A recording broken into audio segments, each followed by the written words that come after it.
Good morning, everybody. I'm Peter Olvetsky, and I will guide you through the program of today's PPM conference, PPM Summit London. If you have any questions, please write it to the stage chat. I'll check it and I'll read it to the speaker of keynote speaker.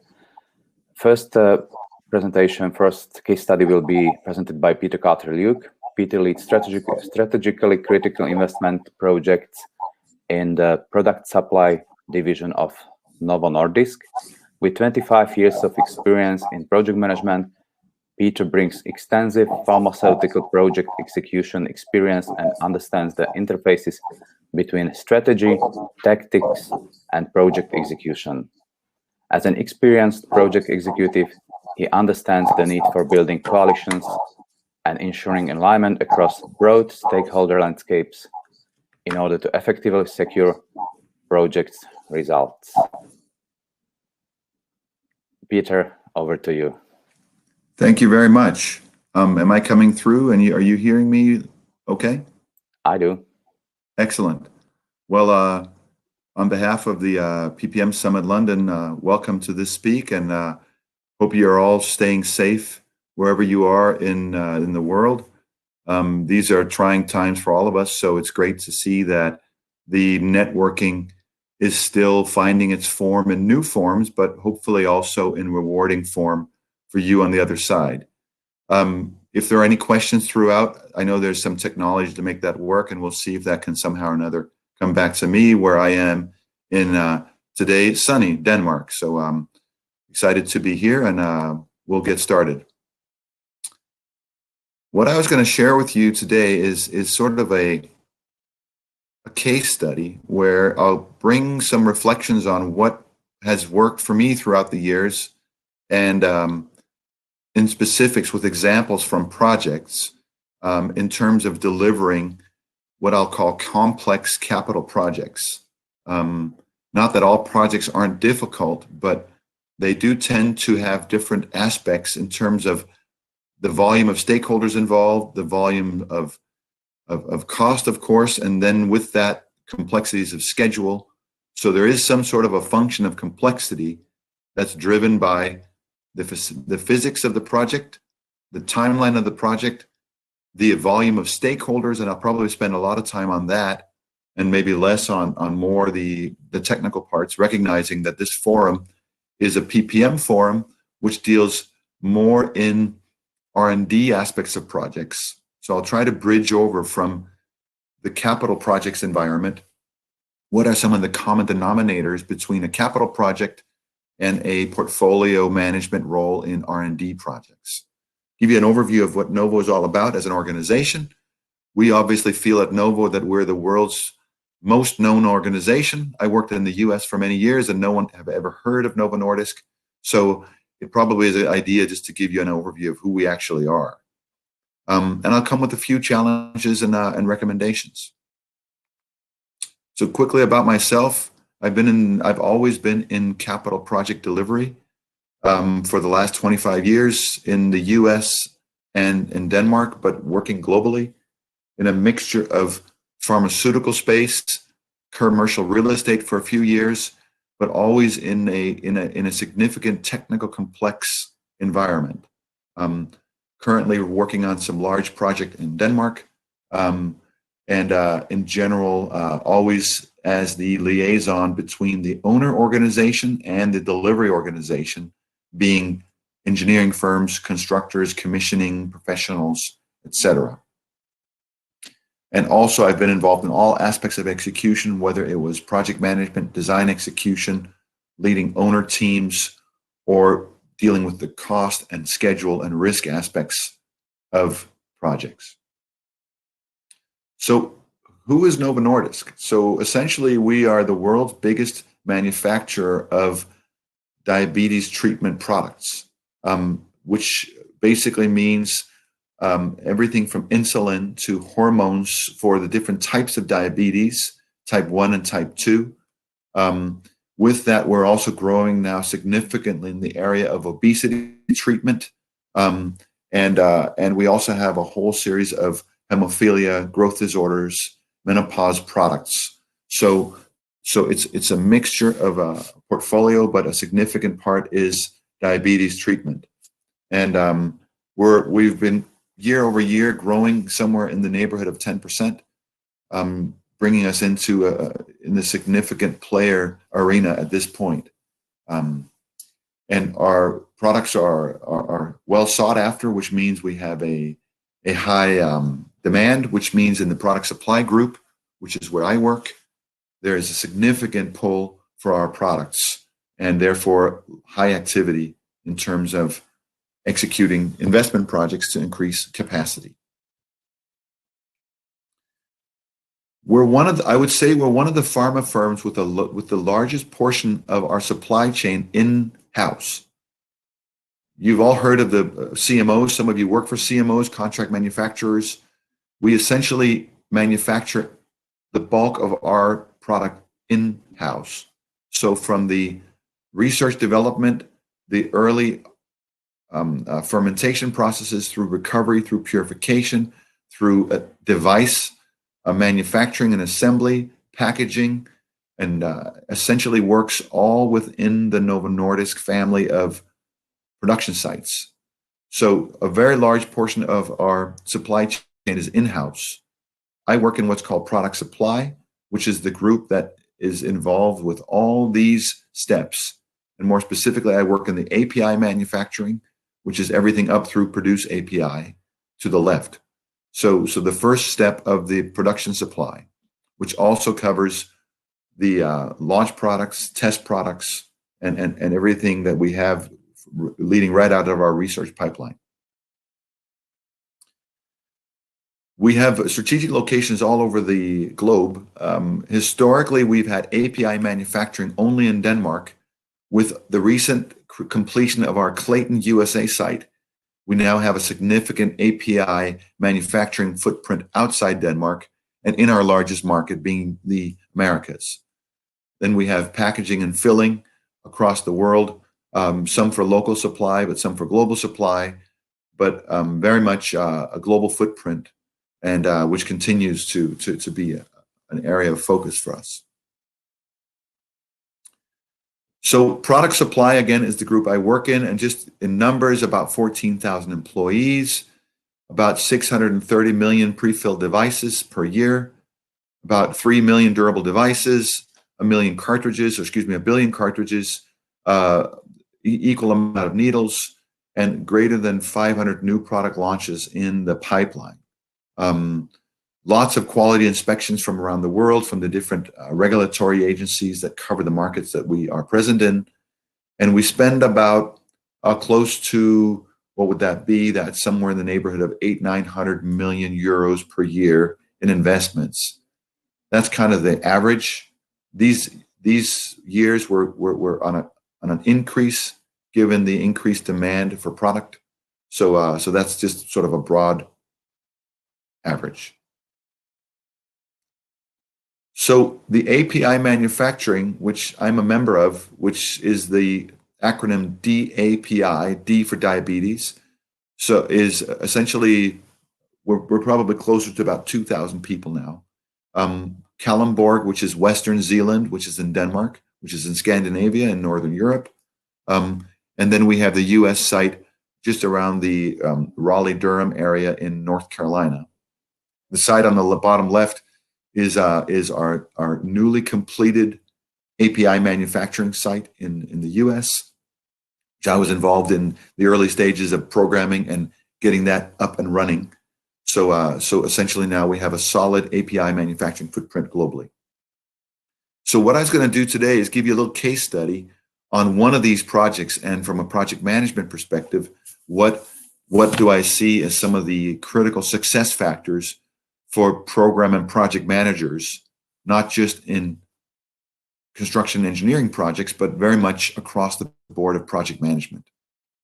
So at a glance, the project that we completed about 9 months ago was a 60 million euro API transition manufacturing of our purification, which historically had only produced one product, to needing to be multi-product production. And for those of you who are familiar with that whole production side and regulatory side, that's a very big change in execution strategy, in that you've got a whole different set of regulatory cleaning, separation considerations that you have to be certain about. I use the term firsts. I learned that many years ago from the oil and gas industry, which deals very much in the notion of firsts as a risk proxy. In the presence of many firsts, you should be very, very high on your risk register, because they have a tendency to really be disruptive in projects. Mainly because the stakeholder landscape tends to forget them, and doesn't give the project or program team the credit for having to deal with these. And I'll get back to what I mean by that. The owner team had limited project execution experience, plenty of production experience, of course, with a very high level of fast track execution. And just to kind of add pressure to the whole situation, the project was targeted as the most important project within Novo Nordisk, generating maximum senior stakeholder interest. And for all of you who deal with stakeholders, you know what that means when they are all interested in your project and they quote unquote want to help. I think it was Ronald Reagan who said he was from the government and he was here to help. He called that the 9-worded lie. I think I say that sometimes around corporate. When they say I'm from corporate and I'm here to help, I always thank them for that and try to see how quickly I can get them on their way so that we can do our project.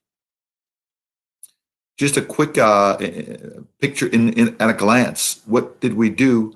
Essentially, because this was a retrofit project, we needed to go into an existing facility and do a lot of cutting and concrete work, and lots of piping, and lots and lots of fit out of existing work. And I'll get a little bit back to some of these strange pictures in the case study. So again, because this project was so high prioritized, communication aspect of project management became very, very important, both down into the project, but also sideways and up and out. So essentially, the challenge was we had two very strong teams, very strong, but experienced in very different areas. So you had a buyer, the owner organization, which is production centric, and you had a seller, being an engineering consulting firm, contractors, who are project execution experts. And similar to your worlds, you'll have R&D folks at one end, you'll have sales and marketing at another end, you'll have production folks at another end, and they all understand their own world, but your job probably is to convert and translate the other person's world. So I usually use a picture something like this. This is a ball game we're very fond of in Denmark, and it's called handball. This is the Barcelona handball team. They're close to the European champions. They often are. This is also a ball game, and this is also Barcelona. And it's a ball, except you use the other end of your body. This is called football or soccer.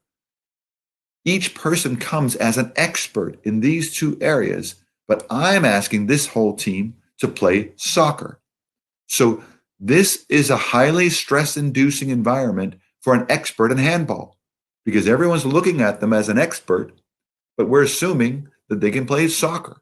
So my job as a project manager is continuously to bridge the gap between two set of experts in two different things and make sure we actually get a ball game out of it. So communication is a key aspect of making sure that that actually happens. So what does it require? Essentially, constant translation. You can have two people in a room together thinking they're talking about the same thing, but in fact, thinking about two different things. Kind of this picture. So yes, there's a number on the floor, but it's two different perspectives of what they're looking at. So translating that is job one for a project manager.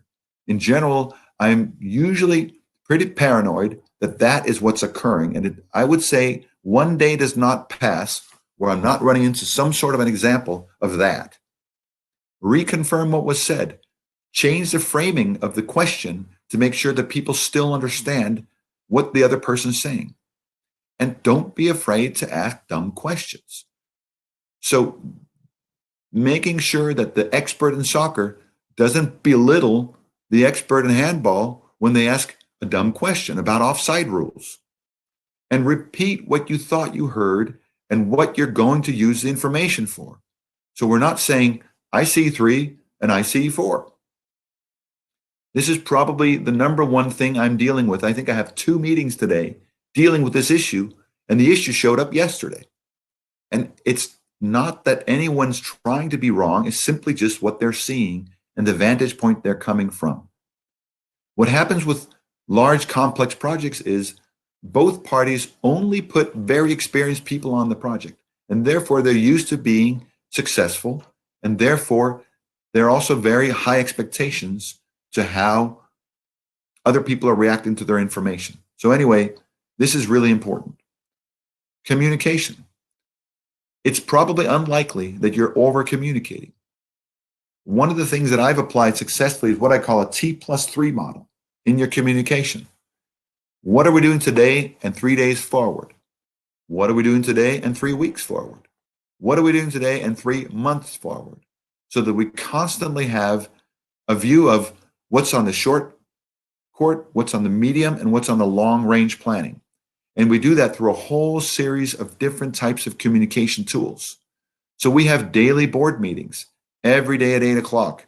Everyone shows up. You write down what the tasks are. They got to be done by tomorrow. So at that frequency, you might have weekly board meetings, same framework, but in a different context. You could have different contexts of boards, but we use the term board meetings very much across different types of problems. And it creates a very good framework. If things are starting to get out of control, we go to the board or we design a board. These are just 4 different examples of the same way of using the same communication tool, because everyone gets comfortable when I use that framework. We obviously have a detailed schedule, but we very seldomly show that to anybody because it's way too much detail. We try to boil it down to a more simple view of 3 milestones, 4 milestones per month, 1 month backward, the month we're in, and the month we're ahead of us, so that we get some sense of what's cooking, what's the most pressing issues that we have on our plate. Then we spend time together in other forms. Obviously, this is a pre-corona picture. Hopefully, we'll be very soon in that environment again. We certainly miss it. But spending social time together has been really is very, very important for the projects. I won't spend too much time today in this session talking about what we do in a corona time, but we certainly still practice social gatherings more in Teams or Zoom, etc., probably as you guys. And then we have a very high level schedule that communicates to the stakeholders upwards and outwards what we're doing so that we can keep them informed. So challenge number 2, firsts. So in this project, we had 3 firsts. It was the first time we're developing technology standards on a project. So essentially, the project needed to deliver standards back to the organization in addition to the actual project. It's the first time we were implementing our new quality assurance standards, and it was the first time we were upgrading a single product facility to a multi-product facility. So all these in and of themselves were difficult. We added them all together. That made it difficult cubed, and added to that, everyone thought it was no big deal. So we spent a lot of time on those. So this here is a new standard technology that we've designed for Novo Nordisk, but implemented specifically on the project, called the DCF. We spent a lot of time celebrating that. I think we even printed the DCF on the cake. I think that made it to the vendor's global weekly newsletter. So I think that was the first time they'd seen their technology on a cake. We certainly were very excited to see the unit show up on time in Kalundborg. So other firsts recognize this element and communicate the complexity of it. Establish a separate plan for handling firsts. I'm sure you all have elements of this in your portfolios and projects. Don't assume that they have the same level of maturity, execution speed as the known elements. The problem is your stakeholders are going to assume that they're the same thing, and they're not going to have very much patience if these things start stopping and you haven't communicated that. report regularly on the progress against each of them, both because that, I think my experience is that gives kind of a sense of excitement in the team, example of the cake, but it also communicates the complexity and what your stakeholders, senior stakeholders, are supposed to do to help you. On that note, I always see my steering group as a working board of directors. I give them tasks to do to help the project or the program and expect them to come back with answers and not just to show up for an information session. And frankly, that's also their own expectation. So it becomes very fruitful collaboration. Again, ensure that the schedule, cost, and risk management includes these first elements. What that means is you generally have a higher level of uncertainty on firsts, which means you should fund them accordingly and you should plan them time-wise accordingly. And the way to track that is through the risk process. We'll get into that a little later. And also, as the firsts succeed, give back the costs allocated towards it. So if you've allocated extra cost, you haven't used it, make a big deal of handing it back to the central pot. It builds trust in the community that might have been a little bit skeptical why you needed money in the first place for these elements. Giving it back, if you haven't spent it, again, builds trust and goodwill for the remaining work. So, fast track element. The market demand in capital projects in pharmaceutical over the last 5-6 years has been very, very high. That means that the vendors that we work with, the engineering firms we work with, the commissioning firms, the experts within all aspects are very, very busy. And they're usually locked out years at a time, which means it's very critical to have a clear picture of where that is. So time to market was a significant driver in this, which required very high level of interaction with the market, as well as with the vendors and other stakeholders. So given this was the most critical project, the project was completely schedule driven. The project delivery logic had to be adjusted, requiring significant stakeholder management. So we essentially had to work backwards from a must-have date, which resequenced some of the traditional activities that typically happen systematically from left to right. But if you plan from right to left with the required due date, it's sure to rearrange some of the tasks that people typically are used to in a normal track execution. So starting with a backward planning focus helps the organization understand why you potentially have to readjust the normal sequence of events. And also, because of fast track, it's very, very easy to fall into the trap of stress and panic and fear. That is the killer of all projects. All senior stakeholders understand that fast track puts project pressure. The key, in my mind, is to create a positive problem-solving culture where it's critical to establish this environment where mistakes are dealt with in a problem-solving approach so that people are not fearful to come out with the problems, and that we also generate a solution options scenario. I'll bet you every single problem you guys are sitting with right now could be framed in the context of 3 options for a solution. I had a boss once who said, "Stop giving me your problems, start giving me your solutions." And if we look at challenges in that frame, I'll be pretty confident that you'd be able to come up with at least 2 or 3 options with a series of pros and cons. It's a very powerful framework for presenting challenges. So again, with fast track, which was one of our key challenges, there's only one way to deal with that. And it has 3 tasks. It's planning, planning, and planning. And what you do is you have a detailed plan, which you start with very early on with a backward pass. What is the launch date, first sales date, FDA approval date, whatever it might be, and start working backwards.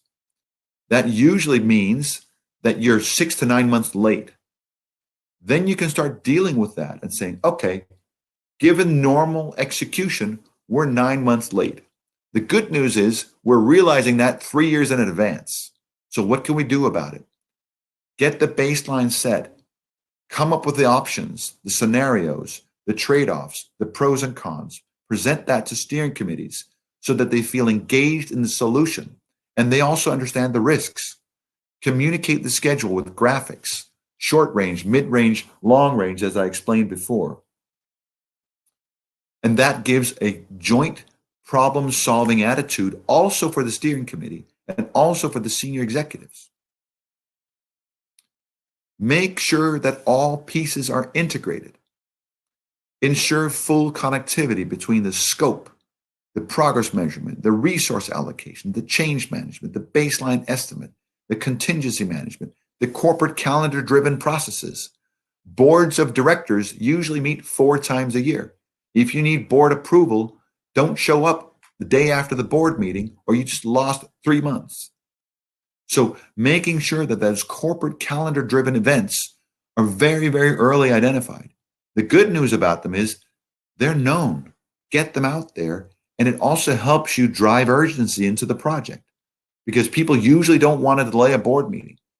So by using those as leverage into your project organization, it can help you negotiate resources. It can help you negotiate decisions on options.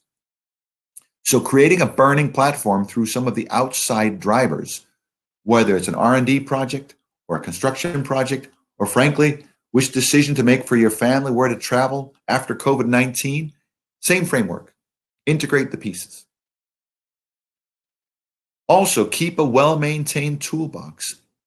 In continuation of the previous slide, full connectivity between the elements so that if someone says, I would like more of this, someone very quickly can say, that just cost you 12 weeks.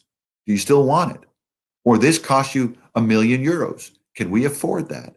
Or you just added a whole bunch of risk to the project. Are we willing to absorb that? And who's going to communicate that to the senior stakeholders? But if you don't have connectivity, you're going to have a very long lag between what seems like an early simple solution. Everyone will congratulate each other. And you're coming back a month later saying, oh, by the way, I ran it through my people. There's a schedule problem, blah, blah, blah. It's really not very cool to come a month after everyone celebrated something and come back and say, well, it didn't really work. Contingency, a very, very important element of project execution, of portfolio execution. Do not do projects without some level of contingency and some linkage between the risk and the contingency size. High risk, high contingency, low risk, low contingency. Everyone can understand that, including a steering group, but you got to connect the two and make sure you don't use your contingency for scope changes. This is for known unknowns, things that change because you didn't have the detail that you needed when you approved the budget or the schedule. Have a different pool for scope increases. At Novo Nordisk, we call that management reserve. So that's a pool of money. If we want something more, that's the funding mechanism. It is not the contingency. And keep the senior stakeholders very involved in this. In my mind, this is complete common sense. I have yet to meet a senior executive who's not very well versed in common sense, only because then they would not have become senior executives. But you got to meet them with that approach. Don't assume that they don't want to hear bad news. They want you to share it, and you want you to be part of the solution for that. And the way to do that is if they have a bright idea, you have a mechanism for controlling that in terms of cost, schedule, risk, resource impacts. So they're part of the solution and not just the people that come with bright ideas. What I use for that and what we use for that is a very structured contingency drawdown structure. At beginning of project, you have 100% of whatever uncertainty you had decided to have for the project. And there's lots of rules and theory around how big that number should be. But whatever it is, we'll call it 100%.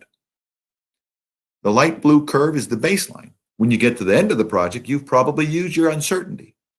Now, you are well advised to keep your steering group included in how that's developing. In this example, we actually increased our contingency at the very early end of the project because some of the things we thought would go bad actually went good. So we added contingency, we shared it openly so that when I needed it later, as you can see somewhere in time between June and July 2019, I actually dipped underneath the curve by having transparency through the process. It was very simple for me to get that approval. That otherwise could have triggered all kinds of quote unquote help from corporate to see if I actually had control of my processes. And we ended up very successfully actually giving back some of the contingency at the back end. But use a contingency drawdown framework. It's super simple and it gives very clear transparency into your senior stakeholder landscape. Scope management. It's very, very important that you track and budget all stuff. It's one common trap that I see is that people only budget what you think the other guy is doing, or maybe a little bit of what you're doing. Remember, out of 100% of the time available, you also go to meetings. You also have breaks. You also have other things you do. So don't just budget the tasks, budget the meetings, budget your suppliers, your receivers.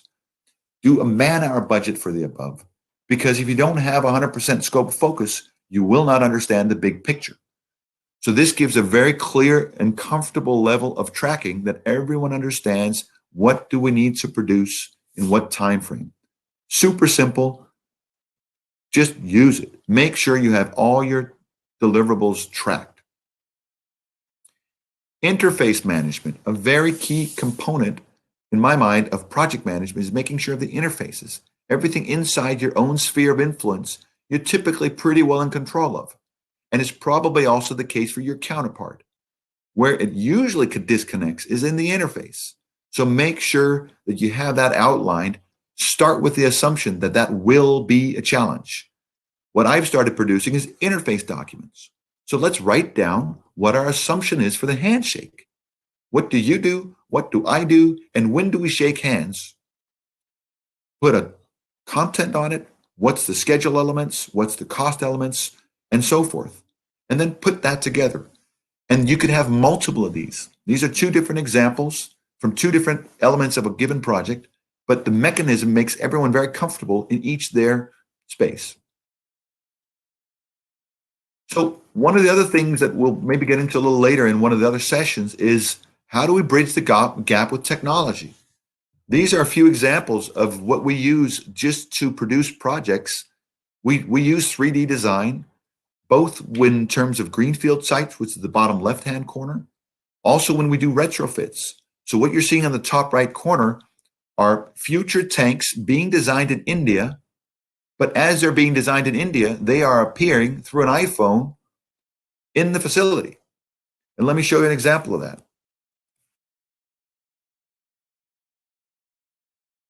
Of the demand.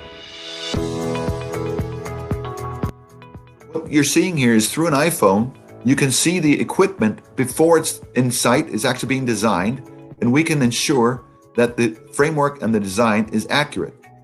You can also see that we can actually reach things, that things are per spec, and we can ensure tie points are correct so that if we're tying into existing facilities, all those red dots are where we're planning to tie in. That reduces errors when we get into the field. We can also make sure that clashes don't happen so that if we have piping we've designed that runs into elements that we haven't seen, as you're going to see in this example, you've got a sniffer right down here on the floor that the piping is going right through. We can move that in advance so we don't have that type of a problem. So basically, that gives us an ability to also review spatial layout, again, design in India, review in Denmark, making sure that everything is working before it actually shows up on site. So we use that to minimize risk and also for future operations. As you're seeing in the bottom right-hand corner, the facility is now built and a person is using a HoloLens to go in and look at operations data that's existing and in the running facility. So they can see essentially the metadata that exists in a data cloud, but directly on the equipment. So this is all stuff we've been able to build within the project as we were designing, and basically by using intelligent design, enabling a more smooth transition to the production team. Very importantly, create a winning team. I have a mantra, I don't want any actions. I delegate that authority down through my organization. I keep the entire team informed.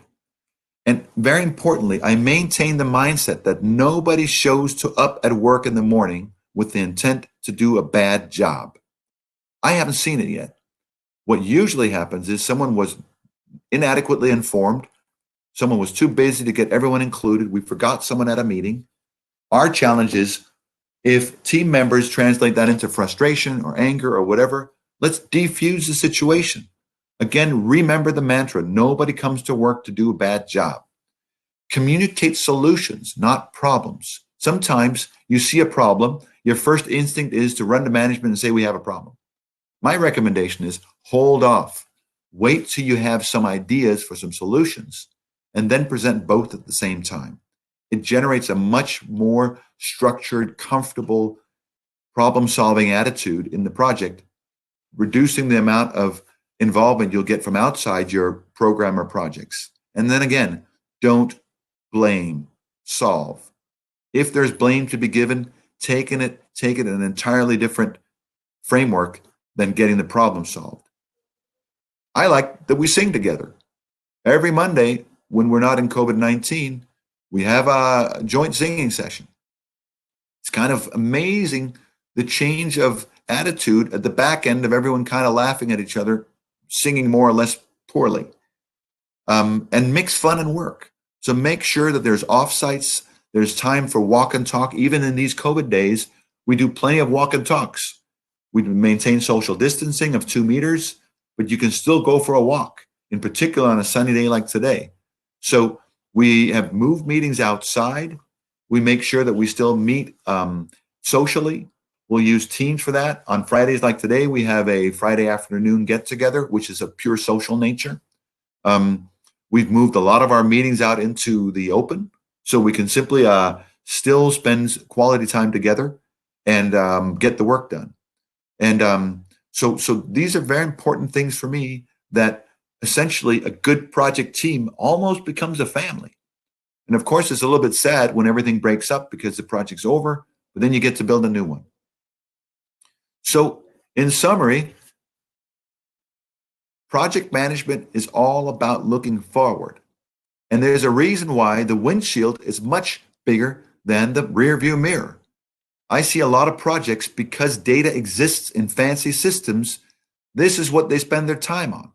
Looking in the rear view mirror, SAP, PIMS, all these great systems, they do very, very little in the area of looking forward and seeing what's coming down the pike. And projects are very much fast track, running at the speed of a race car. And you know that more than anybody. So maintaining that forward-looking outlook, maintaining a solid risk management perspective, tying back risks to resources, to cost, to considerations, team stakeholders, for me has been the longest successful recipe for delivering complex projects and programs.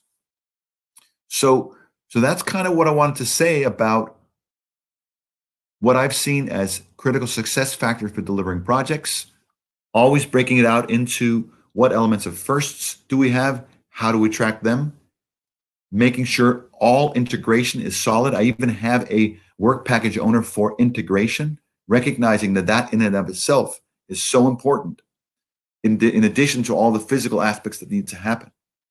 And making sure we have a problem-solving attitude, team-building attitude, and remembering nobody goes to work with the premise of doing a bad job. So that were the words that I wanted to share with you. There's a few minutes left. I'm not sure how we technically can make any Q&A work. If there are any questions, I'll jump out of the presentation mode and get back and stop sharing my screen, putting us in a presentation mode instead. Thank you, Peter. It was a great presentation. I really like the metaphor of back mirror. And there's a question from Sylvia. Communicating problems and solutions. Sometimes it takes time to find solutions.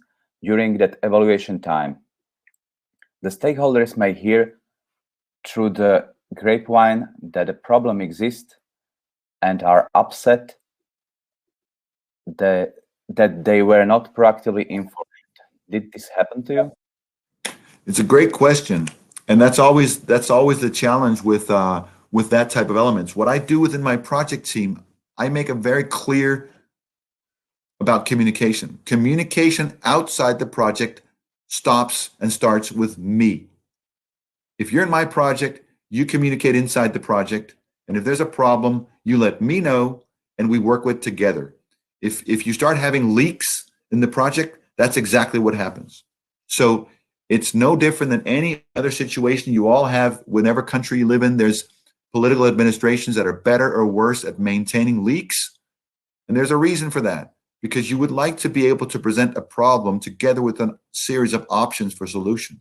If there are leaks and you can't control them, and that's the reality of where you're at, I would maintain a strategy of fast track communication to key stakeholders. Let's say you can't control leaks, and that's not going to happen. Something shows up, you don't have a solution. I would say there's a top 3 set of stakeholders that I would say I would keep very, very close on my speed dial. So a very important feature in your phone is the speed dial. Keep one of your key stakeholders. And if nothing else, call them up. Look, there's a problem brewing. I'm working on it. You might hear it through the grapevine. I have an update for you in 24 to 48 hours. And then at least when it comes through, they've been informed by you. Do not blindside your key stakeholders or you will lose trust. So do you use this non-formal or mobile direct call? Do you use the special? Yeah, or I made 2 of those calls yesterday. I had a brewing resource situation. Someone was angry that we had hired a person and they were going to hire them, and why did I do that, and so forth. So I immediately called the senior stakeholders, said, guys, this is brewing. I'm handling it. I'll give you an update within a few hours, and the problem went away. Have you ever called the emergency steering committee? Yeah, sure. Yeah. And remember, if a steering committee feels they're part of the working team, they love those things because it becomes, wow, you're actually involving me. Thank you.